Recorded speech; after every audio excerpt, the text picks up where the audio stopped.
1990, my Uncle Ron was in the prime of his life. He started his career, he had the house and the wife and two young boys. And then one day in July, he was rushed to the ER. 2 days later, he died of leukemia. For many illnesses, including leukemia, early detection has a huge chance on your chance of survival.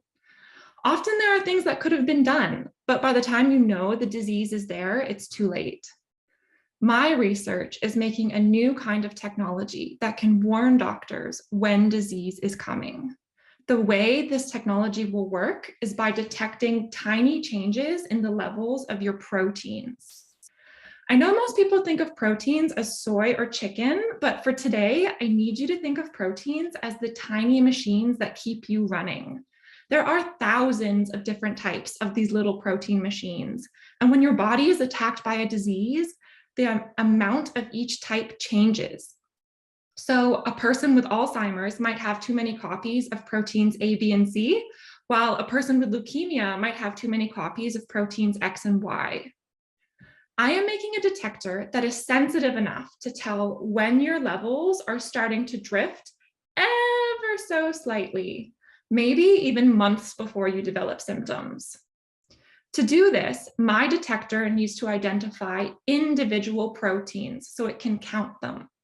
I'm starting by copycatting the technology that identifies DNA. That's the left side of my slide. That detector works by threading a string of DNA through a tiny hole.